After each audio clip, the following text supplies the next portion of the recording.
அடுத்ததா நம்ம கடக ராசியை பத்தி முனைவர் ராதாகிருஷ்ணன் ஐயா தொடங்குறாரு. ஐயா சொல்லுங்க. அனைவருக்கும் வணக்கம், புத்தாண்டு வாழ்த்துக்கள்.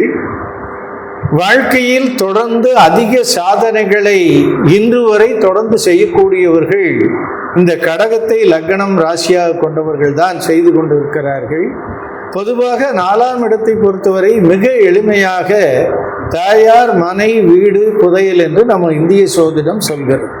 இந்த பரவக ஆண்டு கடக ராசியை பொறுத்தவரையிலே இந்த மெதுவாக செல்லுகின்ற கோளாக இருக்கின்ற குரு கடகத்திற்கு 12 இருக்கிறது. ராகு கேதுவை பொறுத்தவரையிலே 2ஆம் இடத்தில் கேதுவும் 8ஆம் இடத்தில் ராகுவுமாக இந்த கடக ராசியினுடைய அதிபதி சந்திரனுடைய சேர்ந்து 8இல் ராகு இருப்பதை மிக கூர்ந்து கவனிக்க வேண்டிய நிலையில் இருக்கிறோம். இந்த ஆண்டும் சதயத்திலேயே 8ஆம் இடமாகவே இவர்களுக்கு துவங்குகிறது. 9ஐ பொறுத்தவரையில் சனி ஆழமாக தொடர்ந்து சுய நட்சத்திரத்தில் 7, 8, 9 என்கின்ற குறிகாட்டிகளும் புதனுடைய ரேவதியில் 3, 12 என்கின்ற இடங்களையும் குறிக்கின்ற வான மண்டலத்தின் 12ஆம் இடத்தில் இருப்பதால் திசா புத்திகள் மிக பயனுடையதாக இருக்கின்றவர்கள் 100% இந்த ஆண்டு இந்த தேசத்தை விட்டு வேறு தேசத்திற்கு, தான் பிறந்த தேசத்திலிருந்து வேறு தேசத்திற்கு செல்கின்ற வாய்ப்புகளை சனியும் குருவுமே செய்வார்கள். ஏனென்றால் ராசியிலேயே வரக்கூடிய குரு ஆயில்யம் நட்சத்திரத்தில் பயணம் செய்ய இருக்கிறது. சனி ரேவதியில் பயணம் செய்து வக்ரமாகி மீண்டும் ரேவதியில் போய் திரும்ப உத்திரட்டாதியில் வருகின்ற காலமாக இருப்பதால் வெளிநாடு மிக மிக வெற்றி தரக்கூடிய ஒரு காலமாக இருக்கிறது. அடுத்தபடியாக 9இல் இருக்கின்ற இந்த சனி குரு பயிற்சிக்கு பின்பு குருவால் பார்க்கப்பட்டு தொழிலில் வெற்றிகள், ஆன்மீகத்தில் வெற்றிகள், தல யாத்திரை, ஆன்மீக பயணங்கள் இந்த ஆண்டு இவர்களுக்கு சிறப்பாக இருப்பதை சனியின் மூலமாக நாம் பார்க்க முடிகிறது. குருவை எடுத்துக்கொண்டால் ஆண்டினுடைய முதலில் 12இல் இருந்து கடனுக்கு வங்கியை நோக்கி செல்வதும், பின்பு முதலீடுகளை இந்த கடக ராசிக்கே குரு வந்த பின்பு முதலீடு செய்து தொழிலை விருத்தி செய்கின்ற காலமாகவும் இருக்கிறது. பூசத்திற்கு செல்லுகின்ற காலம்தான் இந்த அன்னதானத்திற்கு மிக மிக அற்புதமான காலமாக கடகராசிக்கு இருப்பதால் பூச காலங்களிலே இவர்கள் அன்னதானங்களை குறிப்பாக ஏழை எளியோனுக்கு சென்று அன்னதானம் செய்வது 8ஆம் இடத்திற்கு மிகப்பெரிய ரெமடியாக பார்க்க முடிகிறது. பின்பு புதனுடைய நட்சத்திரத்தில் செல்லுகின்ற காலம், குரு புதனில் செல்லுகின்ற கடகராசி ஆயில்யம் நட்சத்திரத்தை சேர்ந்தவர்கள் பெரும்பாலும் இந்த வங்கி மூலமாக வேலைகள், அக்கவுண்ட்ஸ் துறையில் இருக்கிறது, கணக்கு எழுதுறது போன்றவை எல்லாம் வேலை கிடைக்கிறதுக்கு வாய்ப்பு கிடைக்கின்ற நிலைமை தெரிகிறது.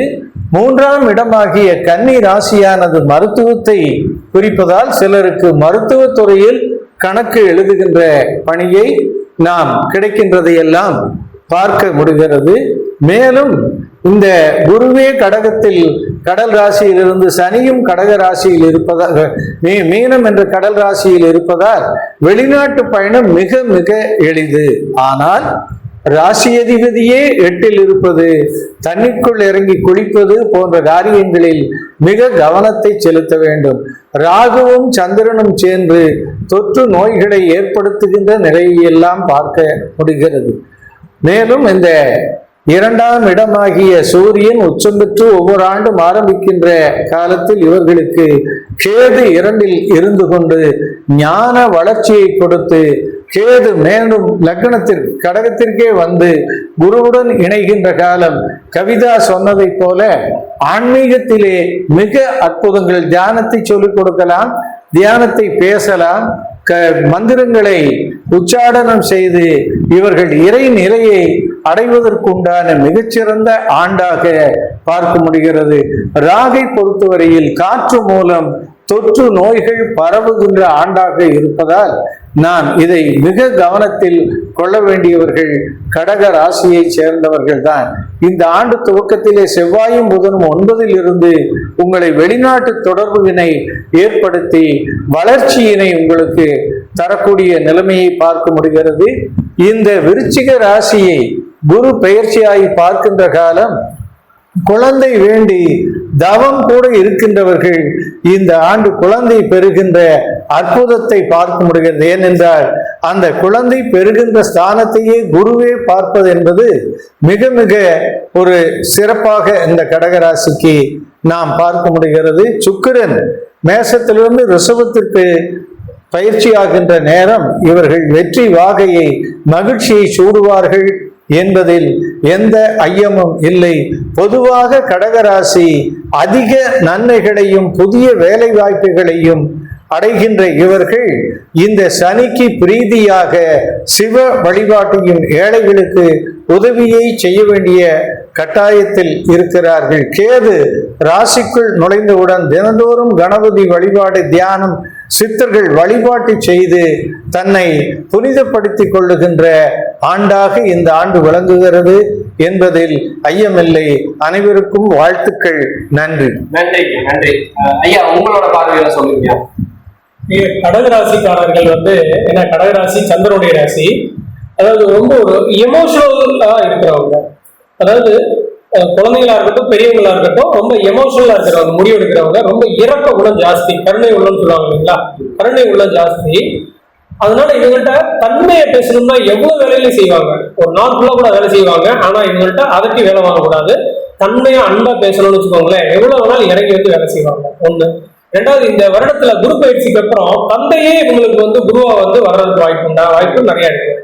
அதாவது தன்னுடைய தந்தையே இவர்களுக்கு கடகராசிக்காரர்களா இருந்தா குருவா இருந்து முன்னெடுத்துட்டு போறதுக்கு உண்டான வாய்ப்பு நிறைய இருக்கு. மிச்சதெல்லாம் ஐயா சொல்லிட்டாங்க. நல்லா ஐயா சொன்னாங்க. ஐயா தந்தை இல்லாதவங்க அப்படிங்கிறது அருமை அருமை அருமை. தந்தை இல்லாதவங்க என்ன கேட்டீங்கன்னா சிறப்பான குருமார்கள் அமைவாங்க. சிறப்பான தவ வலிமை பெற்ற குருமார்கள் இந்த கடகராசிக்காரங்களுக்கு இந்த மாதிரி ஆயிவாங்க. அதாவது இந்த கடகராசிக்காரர்கள் இந்த வருடத்துல என்ன அப்படின்னு கேட்டீங்கன்னா தன்னுடைய குருவை சந்திப்பாங்கன்னு கூட சொல்லலாம். அதாவது ஒரு சில ஆட்களை பார்த்தா நம்ம வாழ்க்கையில திருப்புமுனை ஏற்படும் தெரியுங்களா, அந்த மாதிரி குறிப்பா யங்ஸ்டருக்கு இவங்களை சந்திச்சே என் வாழ்க்கையே மாறிடுச்சு அப்படின்னு தன்னை உணரக்கூடிய அந்த நிலையை உண்டாக்கக்கூடிய குருமார்களை கடகராசிக்காரங்க கண்டிப்பா இந்த வருடத்துல சந்திப்பாங்க. இப்ப கடகராசின்னு சொன்னோன்னே எனக்கு ஒரு விஷயம், இப்ப கடகராசி நீர் ராசிங்கிறோம், அங்க குரு உச்ச பலத்தோட இருக்குது. சைமல்டேனியஸா சனி மீன ராசியில பலமா இருக்கிறாரு. அப்படிங்கும் போது நம்ம தோட்டங்காடு வச்சிருக்கிறவங்க இல்ல வீடு வாசல் வச்சிருக்கிறவங்க கண்டிப்பா இந்த போர் போடலாமா கிணறு வெட்டலாமா அப்படிங்கிற கேள்வி வைக்கிறாங்க. அப்ப இந்த வரக்கூடிய வருடம் கடகராசிக்காரங்களுக்கு நீர்நிலைகள்ல எந்த பிரச்சனையும் வராது. அப்படி நம்ம தோட்டத்துல ஒரு போர் போடணும் கிணறு வெட்டணும் தாராளமா செஞ்சா நீர்நிலை சிறப்பாக வரும் அப்படின்னு. ஆமாங்க. நன்றி.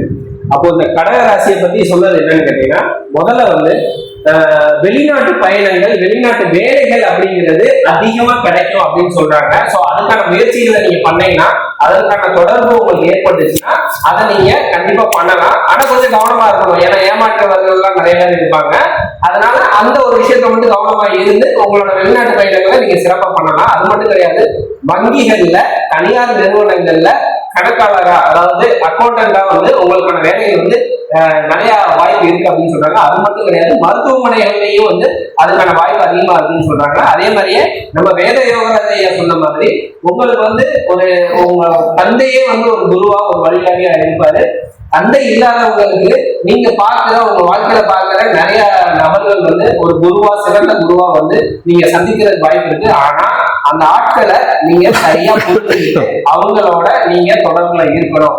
யாராவது ஒருத்தர் அட்வைஸ் பண்ணாலே பொதுவா அது யங்ஸ்டர் ஐயா சொன்னாரு, யங்ஸ்டர்னால என்னடா அட்வைஸ் பண்றாரு, சும்மா ஏதாவது பேசுறாருன்னு சொல்லி அவங்களை அவாய்ட் பண்ணிட்டு போயிடுவோம். அப்படி பண்ணாம உங்க வாழ்க்கையில மிகப்பெரிய திருப்புமுனையா இருக்கவங்களா அவங்க இருப்பாங்கன்றத நீங்க மனசுல வச்சுக்கிட்டு அவங்க கூட தொடர்ந்து கலந்துரையாடுங்க.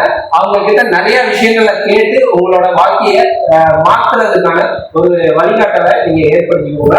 அதே மாதிரி மேடம் சொன்ன மாதிரி தோட்டங்கள் வச்சிருக்கவங்க, இல்லைன்னா விவசாயம் பண்றவங்களுக்கு வந்து போர் போடுறதாகட்டும் இல்ல வேளாண்மை சம்பந்தமா நிறைய விஷயங்கள் வந்து சாதகமா அமைகிறதுனால அதுக்கான முயற்சிகளை நீங்க கண்டிப்பா பண்ணலாம் அப்படிங்கிறத சொல்றாங்க.